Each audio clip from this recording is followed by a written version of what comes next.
परत एकदा तोच धिंगाणा, तोच दणका आणि तोच जल्लोष. तुम्हाला तर माहितीच आहे, उमरे गावाचा कोणी नाद करू पण शकत नाही आणि करणार पण नाही. मग तुम्हाला धिंगाणा आणि जल्लोष काय असतं ते दाखवतो. तर जय श्रीराम भावांनो, मी तुमचा लाडका विराज. आता मिरवणुकीला निघायचं होतं, त्यासाठी ना मस्त पैकी लगेच ना अध्यक्षाच्या हाताने ना नारळ फोडून घेतलं. ते नारळ फोडलं होतं ना, त्या नारळासोबत इतकं वाईट होईल ते मला सुद्धा नव्हतं वाटलं. पोरांनी ना त्या फोडलेल्या नारळाचा आहे ना मॉकर मध्ये गेम वाजवला होता. तर मग तुम्हाला आहे ना साऊंड चेक दाखवतो.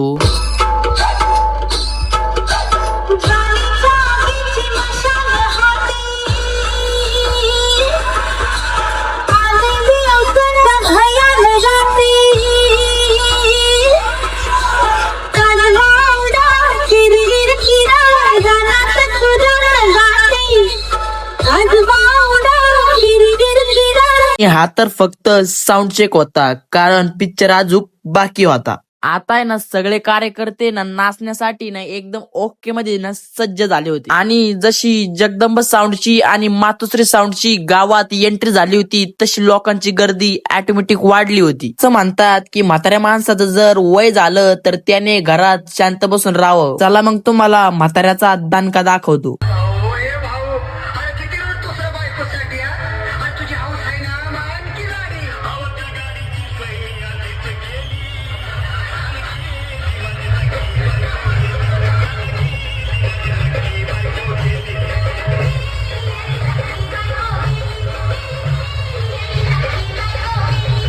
जर तुम्हाला कॉम्पिटिशनचा पार्ट बघायचा असेल तर आपल्या पेजला आत्ताच फॉलो करून ठेवा. आणि आजचा जर ब्लॉग आवडला असेल तर एक लाईक, एक कमेंट होऊन जाऊ द्या मग लवकर पाठ कुंदिशी.